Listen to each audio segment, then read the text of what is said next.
Discretion is advised.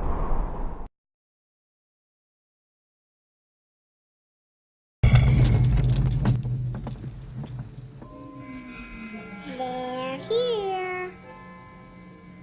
This popular phrase from the 1982 movie Poltergeist is one of the most famous horror movie quotes of all time. Horror has been a prominent and significant component of literature for centuries, and film since people began creating moving pictures. Having frightening themes in movies has been a form of entertainment for many, but also turns a lot of people off. Guts, slime, blood, as common features of most horror movies, are definitely not for everybody.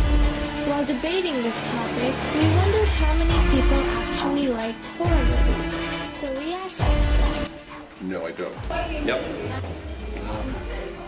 No, I don't like horror movies. Well, yeah, I do like horror films a lot, but only if they're like really good. Some of them, but not really anymore. No, not really. Unless they're really well done. Not really. No, I don't like them at all. I only live for them. Yeah, I like them. Yeah, I guess. Not at all. I do.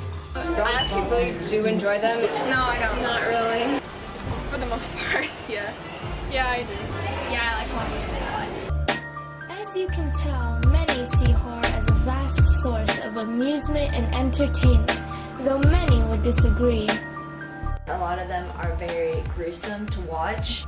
It's just people hacking other people to bits or torturing or mutilating. What kind of sick person would like to watch that? So why do people like them? The adrenaline. Yeah. The adrenaline. I mean, you watch a horror movie and what anyone likes, especially teenagers, would be thrilled. So when we see a guy coming around the corner with a knife or a gun, or even just a masked team, boo, we're gonna jump, and we like it. It's very satisfying. I think people like to be scared. I think there's a thrill, I think there's a psychological and emotional and even a physical thrill at being scared, and I think people like it. And also they like it in movies because even though they're scared, they also know it's a safe situation, so it's a fun thing to do. It's excitement without the fear of imminent death. Because as a society we're getting more and more used to seeing that kind of thing. Is society really becoming immune to the effects of horror movies, forcing them to become more graphic and bloody? Gore, by definition, is the shown wounding/mutilation of one or more persons, but it doesn't have much of a history. Earlier horror movies didn't use such obvious methods to shock their audience. But why have more recent ones done so? Are we really becoming desensitized to the violence that's shown to us?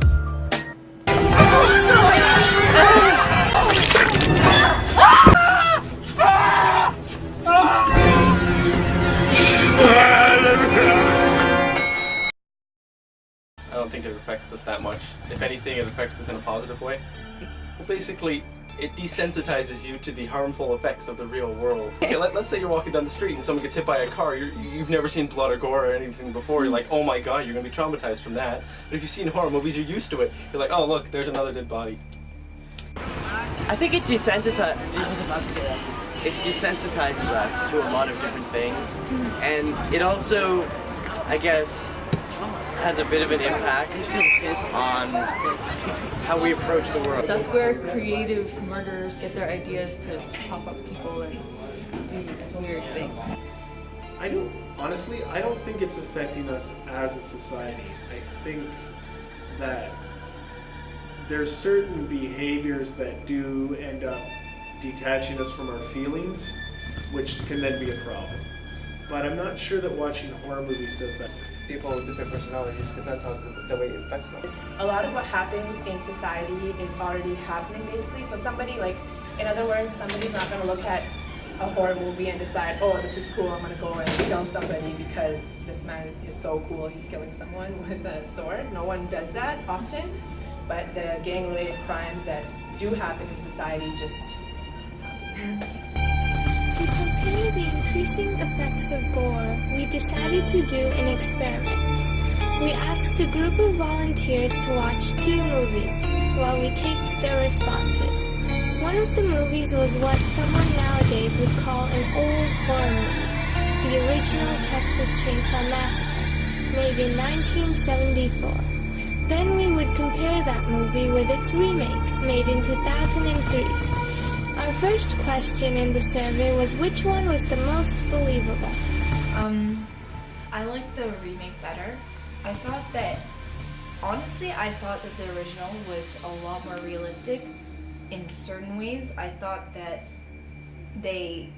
everything was a lot, slower paced, and I thought that the way he killed them was probably more of a believable, method than what they did in the remake. I prefer the original. It's less built up to be more than it was. Personally, I preferred the original one. I found the original to be a little bit more believable just because of all the running and screaming and all of that. I think the plot-wise, the original was a little bit better, but I think maybe graphic or torturous-wise, I guess the remake was the one. And testing the effects of graphic violence, we asked them whether the gore enhanced or detracted from the quality of the movie. I think it wasn't so much the gore, but the special effects that were available in the second one made the gore a lot better. And there was gore in the first one, but you can it was a little bit hokey, and you could tell that it wasn't real, and therefore it's less scary. But I think that the special effects and the experience make the movie a lot scary. Well, there's different instances in which gore can actually help. There wasn't actually that much gore in it. I was very surprised actually, because you see Texas Chainsaw Massacre, you picture body parts flying everywhere, but it wasn't really that bad. I thought it was suitable for the movie. I don't think it really enhances it, but I don't think it really detracts anything as well. I think it just makes it more interesting for some people to watch it.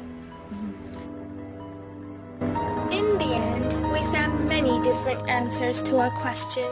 Some say that it depends on the individual on whom the horror movie graphics affects, while others say that our increasing indifference may be a good tool to use to face reality. Some have also said that it depends on which movie affects the individual. All in all, we found countless answers to the question of indifference in horror, as you have seen in this documentary. We decide to leave you with your own opinion to this perplexing question. Perhaps gore will become its own genre, and perhaps horror will return to suspense. Who knows?